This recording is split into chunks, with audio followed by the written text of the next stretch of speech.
The Essex County Jane Doe, identified as Nancy Fitzgerald. Someone was walking along a stretch of the Hudson Trail in the Atlantic Highlands in 1988. This person would find someone who it would turn out had been missing since 1972. It's pretty amazing if you think about it, found after 16 years. She finally had a chance for a name and a family to know what happened to her. But it's a reminder that anytime anyone's hiking or out and about, it's really important to pay attention and not dismiss something as being impossible. So many of these people are found completely by accident. There are likely so many more of these situations where people aren't found. About 600,000 people go missing every year, and 90% of those are found or identified. That sounds pretty good until you consider this leaves about 60,000 people a year, and that's in the US only. Thanks to technology, we identify them a lot easier now, but still not everyone is found. Additionally, nearly 5,000 unidentified people are found annually, according to NamUs.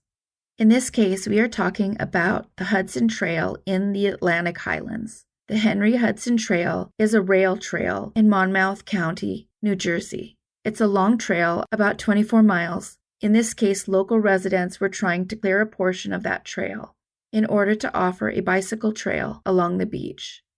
It was 1988, and there, on a wooded hillside that leads to the beach, was what the person gathering garbage originally thought to be a plastic ball, but it was not. The incredible thing about this is a botanist would estimate that she'd been there 15 years, and that was incredibly accurate. It's actually pretty amazing how close a lot of these come. It depends on how much experience and the education, I imagine, of the person making the estimates, but this one was spot on. They determined it to be a woman who'd passed away, likely wearing knee-high socks, a bra, and platform sandals. They estimated her age between 15 and 20, and that she was 5 foot tall to 5'4". Nancy Fitzgerald was 16 when she sat down with her family for Easter dinner, which they list as April 2nd, 1972. Unbeknownst to her family, it was the last family dinner they would all attend together. The next day, she disappeared, and no one knew why or where she went. The police have put out a plea for information. A local prosecutor made a statement to the press saying, "While we are encouraged the identification was made, this is ultimately a puzzle that will remain unfinished until we locate that final piece, the circumstances behind Nancy's death. We are urging anyone who has any information to please come forward." Ms. Fitzgerald's peers would likely be in their 60s today, so we firmly believe that it's not too late to determine what happened to her and why, and hold any living person accountable. It's not even known what the cause of death was. It puts the police at such a disadvantage, but she deserves justice and somebody knows something. You can always call into Crime Stoppers and remain anonymous. The number for Crime Stoppers is found on the screen. Nancy Fitzgerald was missing for nearly 51 years. She went unidentified as a Jane Doe for 34. While she was just 16 then, she would be 67 years old today.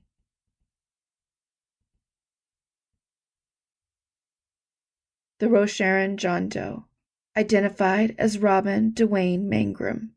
In 2005, Texas authorities in Liverpool, Texas, were notified that a 34-year-old man named Robin Mangram had gone missing.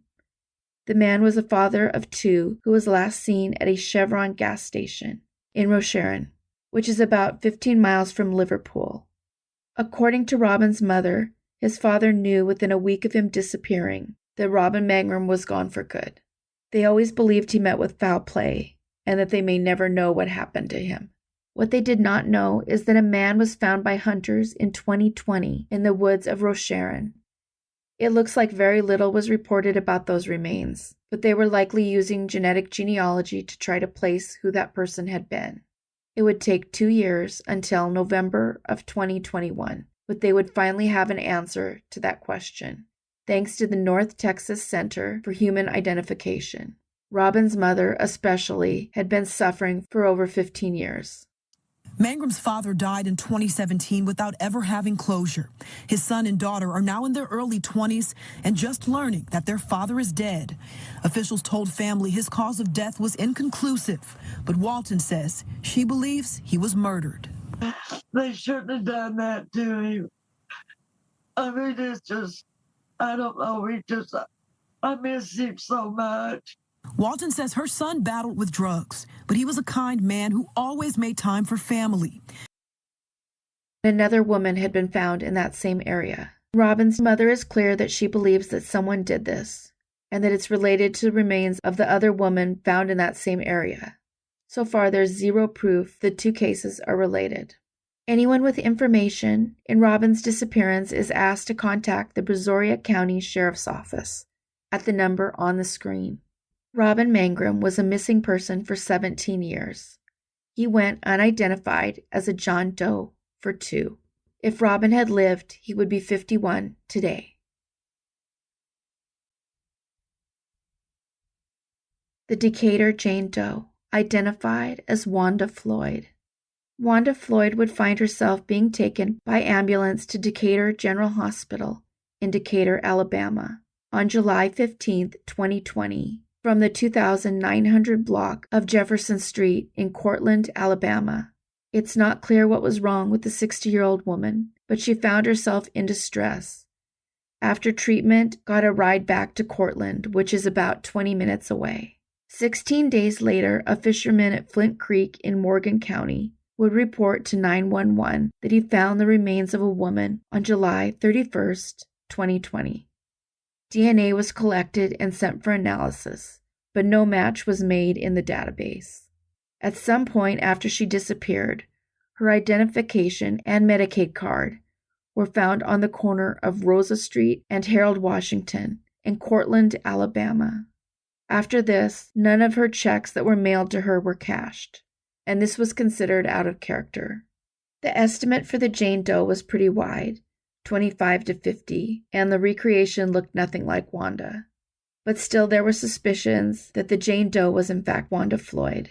It would take 2 years and funding from a philanthropist named Carly Davis. She's funded a lot of these cases. And in December of 2020, Wanda again had her name. No one knows how she ended up there, and the police are looking for information on the case. Wanda Floyd went unidentified for 2.5 years.